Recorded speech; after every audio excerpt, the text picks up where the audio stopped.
The Knesset election polls show Habayit Hayudi gaining about 14. That's exactly the number needed to put Jeremy Gempel into the Knesset, where he would become the first American-born MK since Rabbi Meir Kahana's election way back in 1984. Jeremy joins me now in the studio. Good evening, Jeremy. Thanks for coming in. Thanks for having me. You know, when your first list was drawn up in the very early stages of the election, they were saying you're only going to get 5 seats, so there was no chance for you, number 14, to get a seat. Things have changed. Some are saying 14 seats, some are saying 16, 17 seats. Are you optimistic now with just a little over a week before the election? I am very optimistic. Every week we're gaining in the polls. Now we're rivaling to be the second largest party in Israel. And I think the secret of our success is, of course, we want to lower housing prices, we want to help the economy, we want to help the poor, but we're speaking a totally different language in Israeli politics. We're restoring Jewish values into the political dialogue and Jewish pride, and it's lighting the country up. Now, if you make it into the Knesset, what are you personally going to be focusing on as an MK? Well, I'll be the only English-speaking Native American or Canadian, any English speaker in the Knesset in 20-some-odd years. I would like to take over the ministry or the committee of Aliyah, Klita, absorption, and diaspora affairs. I'd like to mend our relationship with America, with American Jews. I read a poll that said 64% of American Jewish college students said that if Israel were destroyed, it wouldn't really bother them. And that's our fault. We need to reach out to world Jewry and reconnect them to our beautiful state. I read that poll myself not long ago and was shocked and had to go back and reread it several times to make sure it wasn't a misprint. Aside from the diaspora relations, what about the Anglo community here? What do you have planned in terms of helping the Anglos here? Well, it's a great question.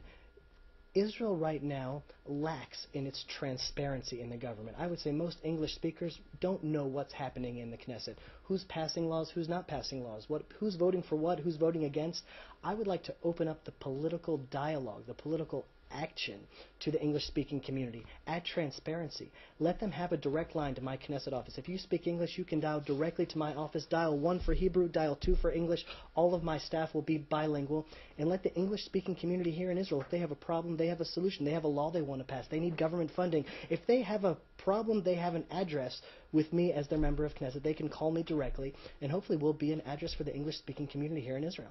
Now, when Habayit Hayudi formed its list, you held democratic elections, and that's how you determined who was going to be on the list and in which position. But you also joined forces with Ehud Leumi, which includes, according to many of your critics, some very extreme candidates who are very high up on the list.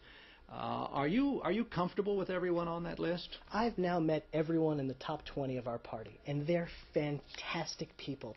Every single person on the list is on the list because they believe in something. They're not here looking for a job. They're not here trying to steal from the country. There's no criminals that are involved.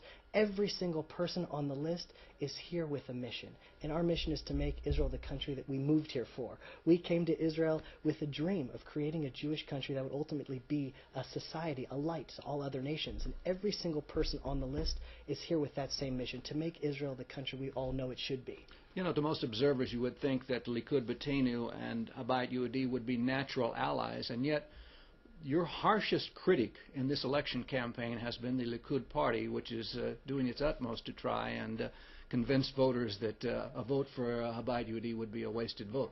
Well, you know, it's interesting because there really is a right-wing bloc and a left-wing bloc. And there's not really much movement from right to left. The question is, within that right-wing bloc, how are the votes going to be divided? And I would say that with President Obama in for another 4 years and Hagel now as his Minister of Defense, Benjamin Netanyahu needs a really strong Bayit Yehudi to his right to stand up against the world pressure that's about to come on this little country. And he would always be able to turn to the right and say, listen, I would love to, but I have this Bayit Yehudi party. There's Jeremy, there's Naftali Bennett.